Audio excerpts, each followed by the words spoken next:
Welcome to public TV news బులెటిన్ల ముందుగా headlines.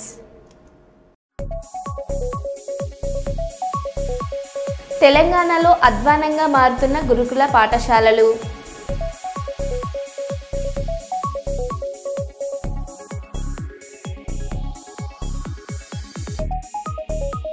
KCR పై TPCC chief సంచలన వ్యాఖ్యలు.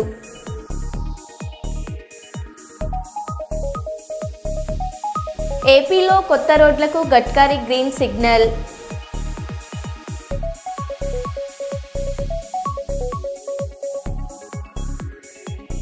నగరంలో మెరుపు తనిఖీలు, నేరాలపై పోలీసుల కట్టుదిట్టు పహారా.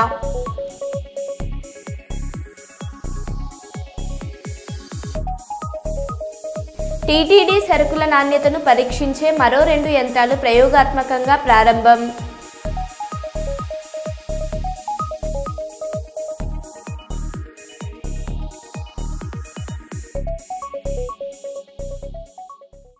ఇక వివరాల్లోకి వెళ్తే, తెలంగాణలో అధ్వానంగా మారుతున్న గురుకుల పాఠశాలలు.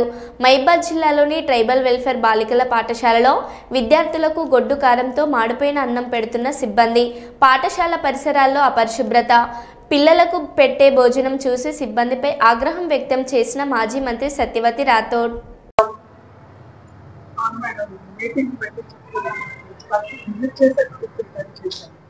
ఎవరు బాబు వండింది?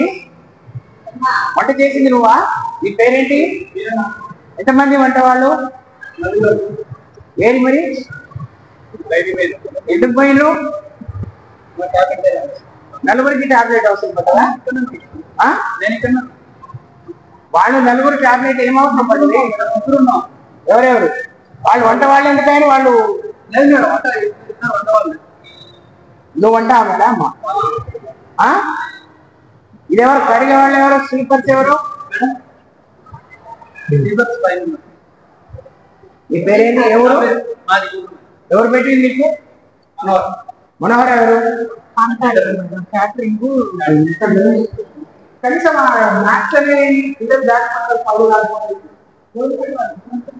కడిగింది లేదంటే కడగరు. లేదు రోజు కడుగుతుంది. ఏం కడుగుతారా? ఏంటి మరి టీ కావాలి? వంటలు ఇవాళేంటి వంటలు? ఆ క్యాబేజ్ ఎంత పాడైపోయే వరకు లోపలే పెట్టుకురా. అవి పెడితే పిల్లలు బతుకుతారా? నీ పిల్లలు ఉన్నారా? నువ్వు అదే పెడతావా? అదే నువ్వు ఇక్కడ తింటావా? ఇది ఇక్కడే తింటా. చూపుద్దా ఏంటి వంట ఇవాళ? దీన్ని పొంగల్ అంటారా? ఎందుకు మార్చడం? ఇంత కప్పు వాసన వస్తుంది. గంజి బియ్యం. గంజి బియ్యం. ఇది గంజి బియ్యం ఎందుకు వస్తున్నాయి?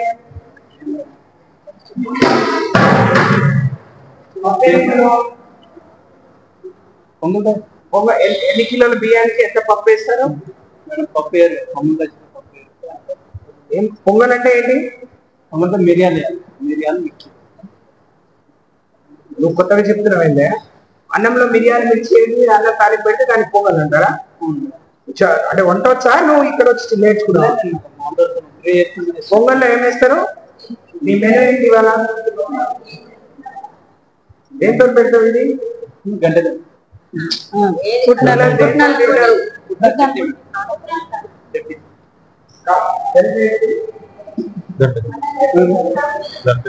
ఆవాలు జీలకర్ర కూడా వేద్దా?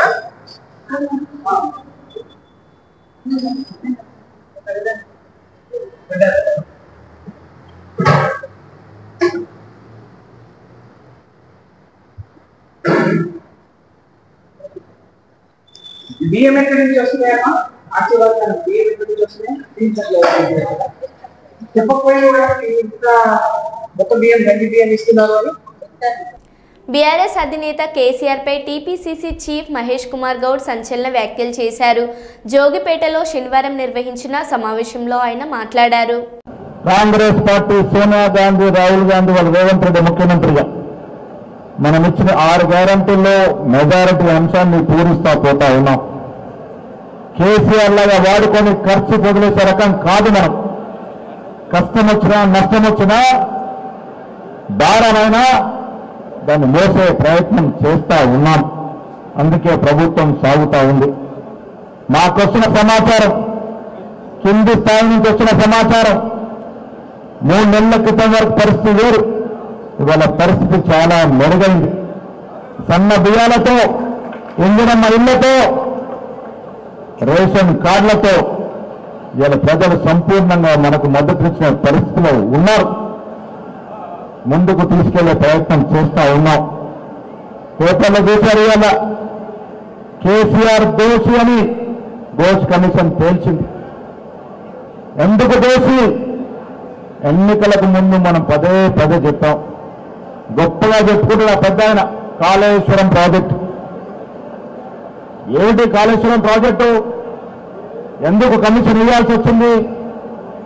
ఇవాళ అన్ని తానే వివరించి లక్షల కోట్ల వృధా చేసి రాష్ట్రానికి నష్టం చేశాడు కేసీఆర్ అని కమిషన్ రిపోర్ట్ ఇచ్చింది. అలా ఇంజనీరింగ్ చెప్పిందిల్లే, కాంట్రాక్టర్ చెప్పిందిల్లే, నేను రాష్ట్రానికి ఆగినట్ట రారాజుని నా ఇష్టం వచ్చిన నడవాలన్నాడు. కాబట్టే కాళేశ్వరం ప్రాజెక్టు బీటలై కూలిపోయే పరిస్థితి వచ్చింది. ఇంకా సిగ్గు లేకుండా ఒక పిల్లలు కూలితే, 2 పిల్లలు కూలితే, 3 పిల్లలు కూలితే ఏంటని అడుగుతారు. ఒక స్లాబ్ వేసిన ఇల్లుకి ఒక పిల్లలు కూలితే ఆ ఇంట్లో మీరు ఉంటారా కేటీఆర్ గారు? మీరు ఎన్నో ఇంటికి ఒక పిల్లలకు బీటలు వాడుతూ మీరు ఉంటారా? మీ పిల్లలు ఉంటారా? కాళేశ్వరం ప్రాజెక్టు కూడా కట్టాల్సిన చోట కట్టకుండా అధిక వ్యయాన్ని పోపి 40,000 కోట్ల ప్రాజెక్టుని 1,00,000 కోట్లు తీసుకెళ్లి కేవలం కమిషన్ల కోసం కాళేశ్వరం ప్రాజెక్టు కట్టి ప్రజాధనమైన 1,20,000 కోట్లు గోదావరి నదిలో పోశారు. దీనికి శిక్ష పడకూడదా? ప్రజలు మనకెందుకు ఓటేశారు? కేసీఆర్ కుటుంబం రాష్ట్రాన్ని దోషిస్తుంది బాబో, మీరు వచ్చి కాపాడండి అని మనకు ఓటేస్తే ప్రజల ఆకాంక్ష ఇది. ప్రజాశక్తి తిన్నవాడు ఎవరిని కూడా వదలకూడదు, ప్రజాస్వామ్యం దుర్వినియోగం చేసిన ఎవరిని కూడా వదలకూడదు. అందుకే మనకు అధికారం ఇచ్చారు. ఆ కారణంగానే కమిషన్ వేశాం. నిజాయితీపరమైన కమిషన్ ఇవాళ నివేదిక ఇచ్చింది, కేసీఆర్ని బోన్లో నిలబెట్టింది. ఇదే కాదు, ఫార్ములా యూఎస్ కేసులో తన సుపుత్రులు కేటీఆర్ గారు ప్రభుత్వ సొమ్ములకు ప్రైవేట్ బ్యాంక్ అకౌంట్లకి ఎట్లా మారుస్తాడు? ఇది తప్పు కాదా? ఇది నేరము కాదా? ఇది అవినీతి కాదా? మరి ఈ అవినీతికి శిక్ష పడకూడదా? ఆ దశగా కాంగ్రెస్ ప్రభుత్వం రేవంత్ రెడ్డి నేతృత్వంలో ముందుకు పోతామని మిత్రులారా. ప్రభుత్వ సొమ్ము తిన్నవాడు కక్కక తప్పదు. రాహుల్ గాంధీ ఎందుకు తపన పడుతా ఉన్నాడు? నీతి నిజాయితీగా ఏమీ లేకుండా సాదా సీదా జీవితంతో ఈ దేశం కోసం ఆర్మీస్ ఎందుకు కృషి చేస్తా ఉన్నాడు? గాంధీ మహాత్ముని సిద్ధాంతం నమ్ముకున్నాం కదా, ఆ దశగా మనం ప్రయత్నం చేస్తా ఉన్నాం. ఈ రాష్ట్రంలో రేవంత్ రెడ్డి గారు ముఖ్యమంత్రి అయిన తర్వాత వారి కేబినెట్ అంతా కూడా సదాయిగా పనిచేస్తా ఉంది. దానన్న పోర్ట్ఫోలియో మార్చాలని దగ్గర అడుగుతున్నారు. అడిషనల్ ఏమంటున్నారు? ప్రజా ఆరోగ్యం కన్నా భిన్నమైన పోర్ట్ఫోలియో ఏదో నేను అడుగుతా ఉన్నా. మన ఆరోగ్యం అంతా ఆయన చేతుల్లో కదా ఉంది.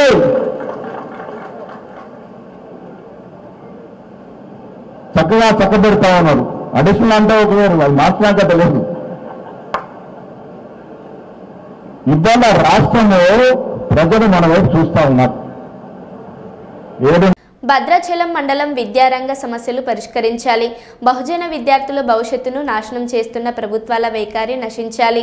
Bahujan student federation of India Telangana రాష్ట్ర ప్రధాన కార్యదర్శి Dasari Rajasekhar, Bahujan student federation of India BSFI Kothagudem జిల్లా కమిటీ వారి ఆధ్వర్యంలో స్థానిక భద్రాచలం అంబేద్కర్ సెంటర్ నందు విద్యారంగ సమస్యలను రాష్ట్ర ప్రభుత్వం విస్మరించిందని, బహుజన విద్యార్థుల భావితరాల భవిష్యత్తును అంధకారంలో నెట్టివేస్తుందని, తక్షణమే విద్యార్థులకు రావాల్సిన స్కాలర్షిప్లు విడుదల చేయాలని, హాస్టల్ సమస్యలను పరిష్కరించాలని, గురుకులాలకు సొంత భవనాలను నిర్మించాలని నిరసన కార్యక్రమం నిర్వహించారు. ఫెడరేషన్ ఆఫ్ ఇండియా గత కొన్ని సంవత్సరాలుగా పోరాటం చేస్తా ఉందని తెలియజేస్తా ఉన్నాం. ఈ క్రమంలోనే జిల్లా కమిటీకి సంబంధించి ఈరోజు నియోజకవర్గంలో ఉన్నటువంటి మండల అధ్యక్షులను, ఉపాధ్యక్షులను విద్యార్థి సంఘానికి నియమించుకోవడం జరిగింది. మరి ఈ సందర్భంగా వారికి అపాయింట్మెంట్ లెటర్స్ అందజేస్తూ విద్యారంగ సమస్యలపై అనునిత్యం పోరాడుతూ భావజాల వ్యాప్తికై కృషి చేయాలని నూతనంగా వచ్చినటువంటి మండల అధ్యక్షులను దుమ్ముగూడెం, వాజేడు, చెర్ల, వెంకటాపురం, అదేవిధంగా భద్రాచలం టౌన్ మండలాధ్యక్షులను నియమించడం జరిగింది. విద్యార్థి నాయకులందరికీ కూడా ప్రత్యేకంగా విద్యారంగ సమస్యలపైన పోరాటం చేయాలని వారికి తెలియజేస్తూ వారికి ఈ బాధ్యతలు ఇవ్వడం జరుగుతుంది. మరి ఈ సందర్భంగా ఈ రాష్ట్ర ప్రభుత్వం ఎక్కడ వేసిన గొంగడి అక్కడే ఉన్నట్టుగా విద్యారంగ సమస్యలను పక్కన వదిలిపెట్టింది. 20% నిధులను విద్యారంగానికి కేటాయిస్తా అని చెప్పి మేనిఫెస్టోలో పెట్టి విద్యార్థులను మోసం చేసి, మరీ ముఖ్యంగా ఈ బహుజన కులాలకు సంబంధించి విద్యార్థులను, బహుజన సమాజాన్ని మోసం చేయడంలో ఈ యొక్క తెలంగాణ రాష్ట్ర ప్రభుత్వం, రేవంత్ రెడ్డి కాంగ్రెస్ ప్రభుత్వం విఫలమైందని తెలియజేస్తా ఉన్నాం. ఎందుకంటే మిత్రులారా, ఈరోజు గురుకులాల పరిస్థితి దయనీయంగా ఉంది, అధ్వానంగా ఉంది. ప్రభుత్వ బడుల విద్యను నిర్వీర్యం చేస్తున్నారు. కనీసం మౌలిక వసతులు లేకుండా, విద్యార్థులు పడుకోవడానికి జాగా లేకుండా, బిడ్డలు పెట్టుకోవడానికి జాగా లేకుండా, చదువుకోవడానికి లైబ్రరీలు లేకుండా, పౌష్టికమైన ఆహారం తినకుండా విద్యార్థులు అనేక రకాల ఇబ్బందులు పడుతుంటే ఈ ప్రభుత్వానికి మాత్రం నిమ్మకు నీరెత్తినట్టుగా ఉండి విద్యారంగ సమస్యలను పక్కన పెట్టి 6% మాత్రమే నిధులు కేటాయించిన నిధులను కూడా సక్రమైన పద్ధతిలో వాడకుండా వేరు శాఖలకు నిధులు మళ్లాయించడం ఈ యొక్క బహుజన సామాజిక వర్గాల పట్ల ఈ కమ్మ, రెడ్డి, వెలమ దొరలకు ఎంత మాత్రం చిత్తశుద్ధి ఉందనేది ఆలోచన చేయాలి మిత్రులారా. దయచేసి విద్యారంగాన్ని మాత్రం మీరు పట్టించుకోకపోతే తక్షణమే పెద్ద ఎత్తున బహుజన కులాలందరం కూడా రాబోయేటటువంటి స్థానిక సంస్థల ఎన్నికల్లో విద్యార్థి లోకంగా అందరం చంపపెట్టలేక మీకు బుద్ధి చెప్తామని ఈ సందర్భంగా తెలియజేస్తున్నాం. నగరంలో మెరుపు తనిఖీలు, నేరాలపై పోలీసులు కట్టుదిట్టు పహారా.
నల్గొండ జిల్లా త్రిపురారం మండలం బాబుసాయిపేట గ్రామంలో ఇందిరమ్మ ఇల్లు మంజూరైందని గుడిసెను కూలగొట్టిన పూలెందుల గురువమ్మ తర్వాత బీఆర్ఎస్ పార్టీ మద్దతుదారులు అని లిస్టులో నుండి పేరు తీయించిన కాంగ్రెస్ నాయకులు ఉన్న గుడిసెను కూల్చేసి అద్దె ఇంట్లో ఉంటున్నామని స్థానిక నేతలను అధికారులను ఎంత వేడుకున్నా కనికరించడం లేదంటూ బాధితుల ఆవేదన. ఉన్న గుడిసెను కూలగొట్టినాక ఇల్లు వచ్చిందని మీరు టీఆర్ఎస్ లో తిరుగుతున్న ఉద్దేశంతో వాళ్ళు మా ఇల్లుని రాకుండా వచ్చిన ఇల్లుని తీసేసి ఏరే వాళ్ళకి ఇచ్చారు. మాకేం ఇల్లు లేకుండా అయింది. మేము ఇప్పుడు మందిల కిరాయికుంటున్నాం. కనీసం మాకు ఇల్లు కూడా లేదు. మేము మందిల కిరాయికుంటున్నాం అని బతిలాడినా కూడా కాంగ్రెస్ కార్యకర్తలు ఒక్కరు కూడా వచ్చి చూసిన లేదు. ఇటు ఒక్క ఈడ ఇల్లు ఉన్నదా లేదని అడిగిన లేదు. మళ్ళా మా తమ్ముని కొడుక్కి ఆడు తల్లి లేదు, తండ్రి లేదు. ఇద్దరు డెత్ సర్టిఫికేట్ తీసుకుపోయి కాంగ్రెస్ కార్యకర్తలకు చూపించినాం. అయినా కూడా వాళ్ళు కనికరం లేకుండా కూలకొట్టిన ఇల్లు కూలకొట్టి కదా కనీసానికి ఇవ్వండి, బతుకుదానికన్నా ఉపయోగపడుతుందంటే అట్లా కూడా ఇల్లు తీసేసి వాళ్ళు నచ్చిన వాళ్ళకు ఇచ్చుకుంటారు. మరి ఇప్పుడు ఆమె ఆడుంటుంది, ఈ మంది నెల కిరాయికుంటున్నది. ఇప్పుడు ఇల్లు రాలే, ఇల్లు వచ్చి ఉన్న గుడిసె కూడా కూలకొట్టి మంది నెల కిరాయికుంటుంది. అది కూడా బతిలాడినాం. పోయి కాళ్ళ మీద పడేటట్టు కూడా మా తమ్ముడు కూడా పోయి కాళ్ళ మీద పడేటట్టు కూడా బతిలాడు. అయినా కూడా కాంగ్రెస్ కార్యకర్తలు తీసి పక్కన వేస్తారు. ఏపీలోని పలు రోడ్ల విస్తరణకు కేంద్ర మంత్రి నితిన్ గడ్కరీ గ్రీన్ సిగ్నల్ ఇచ్చారు. सीएम साहब ने कहा कि नए जो काम करने वाले उसकी आप अनाउंसमेंट कर दो, तो मैं वो अनाउंसमेंट कर रहा हूँ। एक तो पहला जो है, मैं आज जो है वो 6 लेनिंग विजयवाड़ा से मछलीपट्टनम 2600 करोड़, इसका तुरंत काम शुरू होगा। मछलीपट्टनम शहर का ट्रैफिक के जाम से निश्चित रूप से राहत मिलेगी।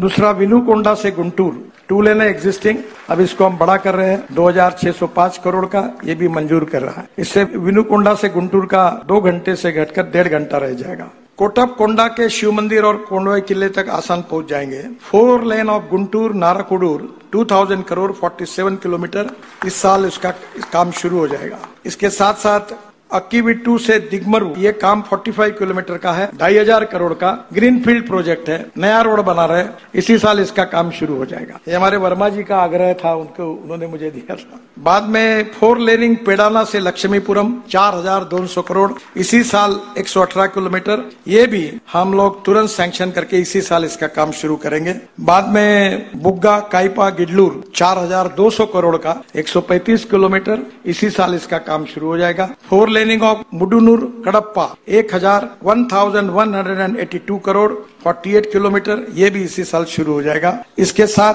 हैदराबाद विजयवाड़ा 6 लेनिंग जो है, इसका काम हमने शुरू किया है। इसमें बहुत एक्सीडेंट होते हैं और ये रोड पर 50,000 पीसीयूज ट्रैफिक है, ये पूरा करेंगे। इसमें हम लोग अंबारुपेटा रथावरम और काचावरम से वेस्ट इब्राहिमपट्टनम यहाँ बाईपास भी बना रहे हैं। इससे हैदराबाद से विजयवाड़ा 5 घंटे का समय 2.5 घंटे में आएगा। पर इसके साथ साथ ये बहुत पीसीयूज है, आज मैं वहाँ मीटिंग में बताने के लिए भूल गया, पर मैंने अधिकारियों को आदेश दिया है कि हैदराबाद से विजयवाड़ा नया ग्रीन एक्सप्रेस हाईवे हम बनाएंगे और 2 घंटे में आपका होगा। विजयवाड़ा से हैदराबाद 2 घंटे में आप जाएंगे। उस ग्रीन एक्सप्रेस हाईवे का डीपीआर बनाने की भी सूचना मैंने डिपार्टमेंट को की है। बाकी और भी प्रोजेक्ट है, निश्चित रूप से आंध्र प्रदेश के विकास में जैसे मुख्यमंत्री मार्गदर्शन करते, आप सब लोग मांग करते हैं, मैं पॉजिटिवली प्रयास करूंगा। శాంతి భద్రతల పరిరక్షణ మరియు నివారణ చర్యల్లో భాగంగా కరీంనగర్ పోలీస్ కమిషనరేట్ పరిధిలో పోలీసులు నగర వ్యాప్తంగా మెరుపు నాకాబందీ నిర్వహించారు. పట్టణంలోని 20 ప్రధాన కూడళ్ల వద్ద సుమారు 150 మంది పోలీసులు ఈ తనిఖీల్లో పాల్గొన్నారు. డ్రంక్ అండ్ డ్రైవ్ పరీక్షలు నిర్వహించడంతో పాటు నంబర్ ప్లేట్ లేని వాహనాలు, ట్యాపరింగ్ చేసిన నెంబర్ ప్లేట్లు ఉన్న వాహనాలు, minor driving, triple riding, wrong route drive మరియు సరైన వాహన ధ్రువపత్రాలు లేని వాహనాలను గుర్తించి సీజ్ చేశారు. పోలీస్ కమిషనర్ గౌహం అలాం మాట్లాడారు.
ఆంధ్రప్రదేశ్ మంత్రి నారా లోకేష్ బనకచెర్ల కోసం వరద నీరు తీసుకోపోతే ప్రాంతీయత్వం రెచ్చగొడుతున్నారని అంటున్నారు. నికర జలాలు, మిగులు జలాలు, వరద జలాల గురించి ముందు తెలుసుకోండి. తెలంగాణకు ఆనాడు ఉమ్మడి ఆంధ్రప్రదేశ్లోని నీటి లభ్యత దృష్ట్యా 968 టీఎంసీలు, తెలంగాణకు 531 టీఎంసీలు ఆంధ్రప్రదేశ్కి ఇచ్చిన తర్వాత ఆ నికర జలాల మీద మిగులు జలాలు తీసుకున్న తర్వాత వరద జలాల గురించి ఆలోచించాలి. వరద జలాల లభ్యతపైన ప్రాజెక్టులు నీటి వినియోగం పూర్తి అయిన తర్వాత వరద జలాలు లెక్కలోకి వస్తాయి. అది తెలియకుండా ప్రజలను మభ్యపెట్టి ఆంధ్రప్రదేశ్ ప్రజలను మోసం చేసే విధంగా ప్రయత్నం జరుగుతున్న పరిస్థితి. 531 టీఎంసీ ఆంధ్రప్రదేశ్కి ఇచ్చిన తర్వాత ఆ నికర జలాల మీదుగా మిగులు జలాలతో తీసుకున్న తర్వాత వరద జలాల గురించి ఆలోచించాలి. వరద జలాల లభ్యత ఈ ప్రాజెక్టులన్నీ పైన ఉండబడేటువంటి ప్రాజెక్టులు ఆ నీటి వినియోగం పూర్తి అయిన తర్వాత వరద జలాల లెక్కకు వస్తుంది. అది తెలియకుండా ప్రజలను మభ్యపెట్టి ఆంధ్రప్రదేశ్ ప్రజలను మోసం చేసే విధంగా ప్రయత్నం జరుగుతున్నటువంటి పరిస్థితి ఇది. తెలంగాణ ప్రజలకు సంబంధించిన హక్కు ఆనాడు ట్రిబ్యునల్స్ కేంద్ర ప్రభుత్వాలు నిర్ణయం చేసిన ప్రకారంగా మా నీటిని ఒక చుక్క కూడా వదిలిపెట్టుకోలేం. గతంలో ప్రభుత్వం ఏదైనా పొరపాటు చేస్తుంటే మీరు ఒక పద్ధతి ప్రకారంగా ఉండాల్సినటువంటి సీనియర్ నాయకుడు చంద్రబాబు నాయుడు గారు, వారి పట్ల అందరికీ గౌరవం ఉంది. కానీ ఈ దిశలో నీటికి సంబంధించిన అంశంపై ఇరు రాష్ట్రాలు ఘర్షణ వాతావరణం తెచ్చుకోవడం మంచిది కాదు. మా ప్రాజెక్టులు ఏదైతే గోదావరి మీ ప్రాజెక్టు పైన ఉన్నటువంటి పైన నీళ్లకు సంబంధించిన మా లభ్యత, నికర జలాల లభ్యత, మిగులు జలాల లభ్యత ఉపయోగించుకున్న తర్వాత వరద జలాలు సముద్రంలో కలవాలని ఎవరు కోరుకోం. సముద్రంలో కలిసే నీళ్లు మీరు వాడుకుంటే మాకు అభ్యంతరం లేదు. కానీ మా కోట, మా వాటా, మా నీళ్ల యొక్క వినియోగం పూర్తి కాకముందే మీరు వరద జలాల పేరు మీద దాన్ని ఏదో చేస్తున్నామని చెప్పి దాన్ని ప్రాంతీయ అసమానతలు రెచ్చగొడుతున్నటువంటి మాట తేవడం పొరపాటు. మేము మా రాష్ట్ర ప్రయోజనాలు, మా రాష్ట్ర రైతుల హక్కుల కోసం బాజాప్తా మాట్లాడతాం, మేము కాపాడుకుంటాం.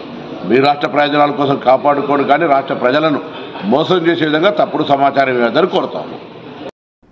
పోలీస్ అధికారులు వృత్తిలో ఉత్తమ నైపుణ్యం ప్రదర్శించినప్పుడే ప్రజలకు సరైన న్యాయం అందించగలుగుతామని రాష్ట్ర డీజీపీ జితేందర్ అన్నారు. వరంగల్ పోలీస్ కమిషనరేట్ ఆధ్వర్యంలో పీటీసీ మామ్నూర్ వేదిక గత 3 రోజులుగా జరుగుతున్న 2వ తెలంగాణ పోలీస్ డ్యూటీ మీట్ ఘనంగా ముగిశాయి. ఈ ముగింపు వేడుకలకు రాష్ట్ర డీజీపీ ముఖ్య అతిథిగా పాల్గొనగా జైళ్ల డీజీపీ డాక్టర్ సౌమ్య మిశ్రా విశిష్ట అతిథులు పాల్గొన్నారు.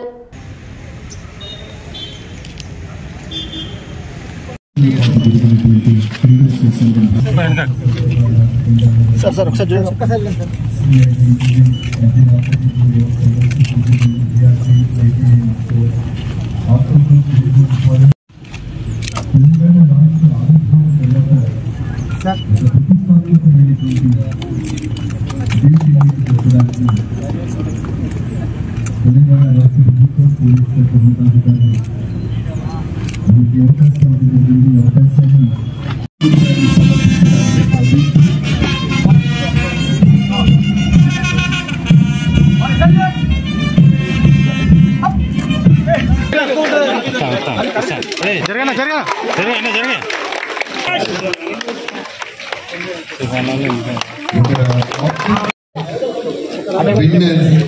CID Hyderabad, winner CID Hyderabad, intelligence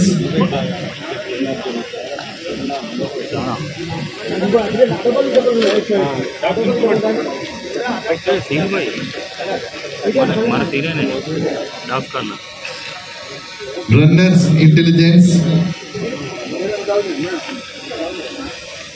winners okay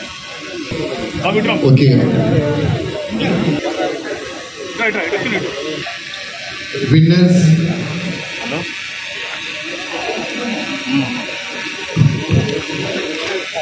commissionerate total 3 medals.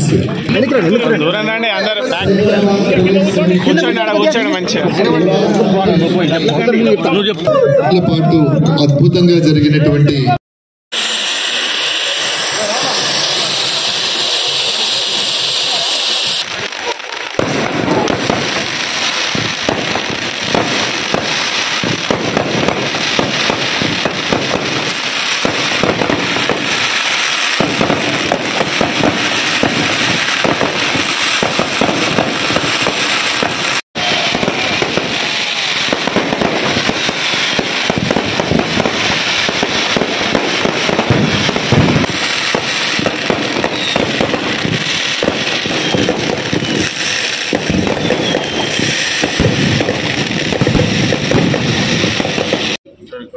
I'm very happy that this year also we conducted the duty lead.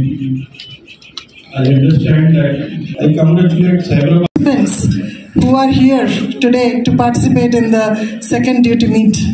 of Telangana. In fact, at the outset, I must congratulate our DGP Garu for having started this wonderful program. In fact, for me, this is the second state police duty meet in Warangal. In 2008, I was the SP here, and we had the first ever state police duty meet in Warangal. And it was such a wonderful event, and I remember it very fondly. And ippudu kuda nenu ekkada velte, in fact Dr. Reddy unnaru ikkada, so they tell me how beautiful it was. Even now, officers who participated at that time, old timers, they all tell me about that duty meet. In fact, I feel so proud, so honored to be back in Warangal State Police Duty Meet. I would like to begin by congratulating all the participants who have been selected from various ranges, units and special wings, including intelligence, cybersecurity, CID, etc. Your performance over the past 3 days reflect not only your dedication but also high level of discipline and professional experience will further strengthen your preparedness for the future duties and help you perform even better in the upcoming National Police Duty Meet, which is going to be held in Pune. I hope you will all help Telangana Police to again lift the championship trophy in this National Duty Meet also. And I take this occasion to also inform you that the National Prisons Duty Meet is also being held in Telangana. మరో బులెటిన్లో మళ్ళీ కలుద్దాం. Stay tune.